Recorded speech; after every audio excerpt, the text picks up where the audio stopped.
Okay, so this is a little talk in sort of insights or tips into using the workbook of A Course in Miracles. Just things that I've learnt and discovered over the years of reading and applying and using the workbook for my own healing of mind and my forgiveness work. So firstly, I'll just talk about one of the main purposes in doing the workbook is to find meaning. Because basically we've lost meaning. We're out of meaning, we're out of our mind, and the whole purpose of life really is to find meaning, to find God again, because God is meaning. And we're in the meaningless at the moment, in this state of mind where we're in a world, we're seeing a world, we think we're a body. We're in the meaningless. So that's something that I've really seen for myself in doing the lessons, is this awareness that I'm looking for meaning. That's my whole goal in doing these exercises. And why do we want to find meaning? Because it's real. Because that's what God is. That's what we're looking for. That's our whole goal and purpose in doing the course, in doing the workbook, is to remember God, to remember meaning. Because meaning is love. Meaning is fulfilling. Meaning means something. It's real. And the workbook is helping us to find that. It is a workbook in finding meaning. And the exercises and the ideas are all designed to help us find that meaning, to remember that meaning, because that meaning is in our mind. It's just waiting on rediscovery, reawakening, remembering, and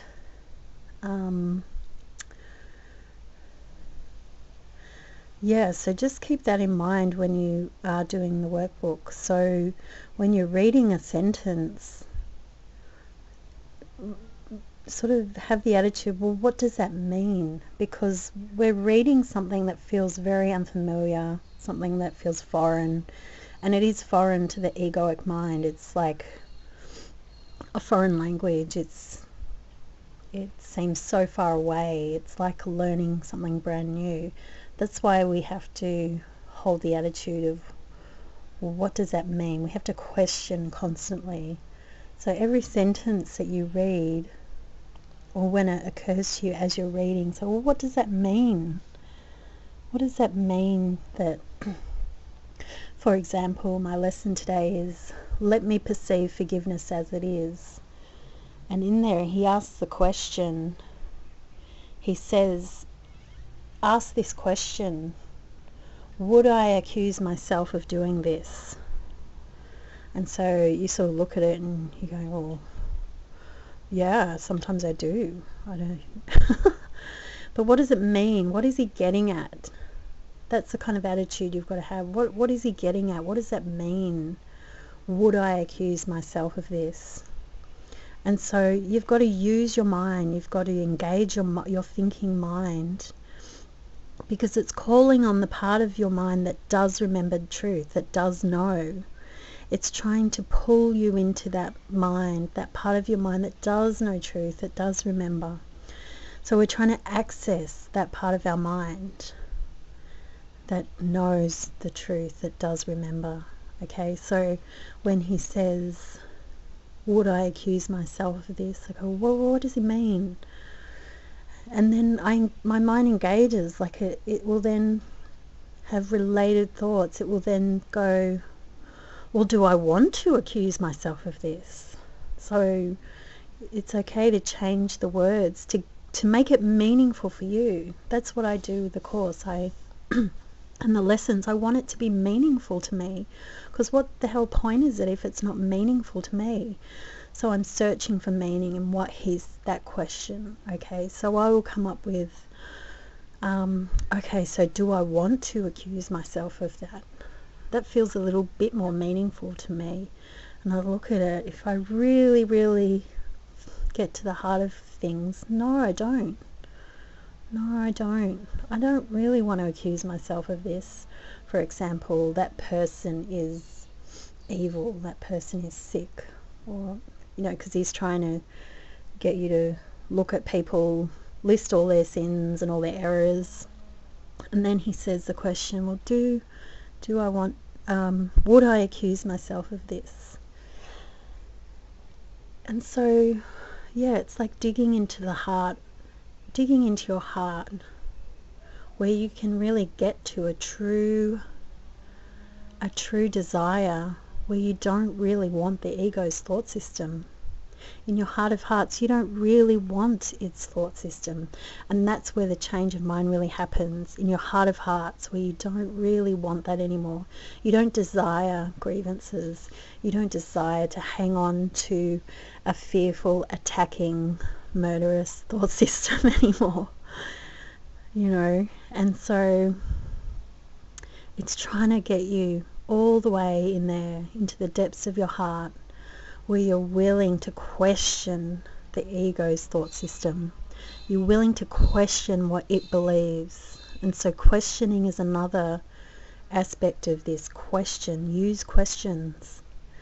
And as I said, hold the awareness of looking for meaning. And questioning helps you to get to the meaning. Ask questions. That's what children do when they're growing up. They don't know what it means. They say, what's this? What's that? What's that for? That's how we've got to be with the workbook, with this teacher and these lessons. We have to be curious. Well, what does that mean? Because we don't know. We're in a state of not knowing. We're in a state of ignorance, in lack of intelligence. So, yeah, and another thing that I came up with that question was, so I got to, do I want to accuse myself of this? And then my mind went to, do I want that to be true about myself? So, for example, that person's evil, that person's sinful, they're a bully, they're this, they're that. And then I asked myself, do I really want that to be the truth of them? Do I want that to be the truth of myself? No, not really. In my heart of hearts, of course not. Of course not. Of course I don't really want that to be the truth. So you're trying to get to the heart of things. So what do I really want to be the truth? In your heart of hearts, you really want to be love again. You wouldn't be doing the course unless you wanted to remember that you are love. You want to be love again. You want to be happiness again. You want to be joy again. So that's what it's trying to reawaken in you.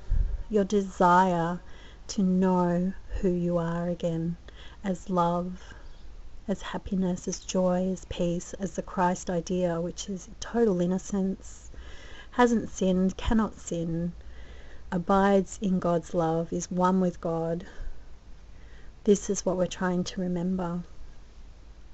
And so, yeah, a lot of the workbook is raising the egoic mind into awareness and then questioning it.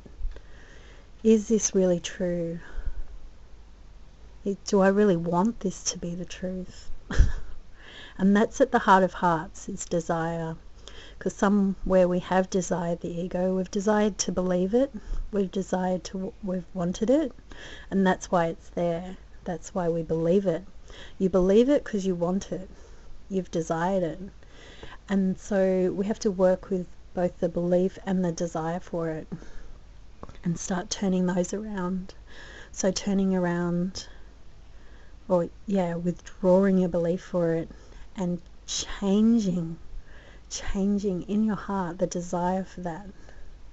where you no longer want the ego's thought system, where it's no longer valuable to you.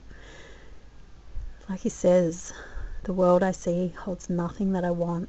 I will not value what is valueless. We gradually come to see that it's really meaningless. It's so valueless. It offers us nothing. We get tricked by the ego into thinking that judgment, attack thoughts, the evil of the ego actually has some juice in it, or some meaning or value, or, you know, it's really just a substitute identity. It's really just a whim that we bought into for a while, but we're seeing that it really hurts our mind. It just hurts us, and we don't want to play the game anymore. So yeah, the workbook is helping us to undo our desire and belief in the ego. So the questioning, and when I looked at, do I want that to be the truth about myself? That was a really good question. You start getting to the heart of the matter there. And so every line you read, it's true, you can't just say the words and expect something to change. You're really trying to engage your mind and find the meaning. So when you read a word and you don't really understand, ask, what does it mean? Dig into your mind, because the answers are in your mind. You just have to ask. You've got to start engaging your questioning, asking, what does that mean? For every line, or wherever it seems appropriate as you're reading the book. And a lot of the times in a lot of the exercises, he asks you to start engaging related thoughts, because we're trying to kickstart the right mind into action. So he's saying, think about this. Think about the meaning of, what does this mean? Think about, and let related thoughts come to you. So really try to practice that to related thoughts. So say, for example, there is no will but God's. What does that mean? There is no will but God's. God is really the only source. So start having related thoughts, and work it like you would a workout, where you have a lot of related thoughts, because it's trying to strengthen and engage and ignite the right mind, because the right-minded ideas leads to peace of mind. Just like the ego's thought system leads to pain, suffering, fear, upset. Right-minded thoughts, like I am as God created me, there is no will but God's, love is all there is, or I bless the world because I bless myself. Whatever the ideas are, they're living ideas, they're right-minded ideas, and they will lead you to a state of mind that feels peaceful eventually. And it's just a lot of practice and a lot of opening up to that and relinquishing of the ego's thought system. So I think we'll leave it there for now, and hope that's been helpful in using the workbook, applying it, and opening up to an experience of peace or relaxation, an experience of the spirit, which just gets more broad.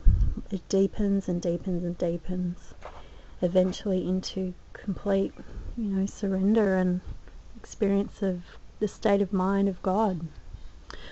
So blessings, and thank you.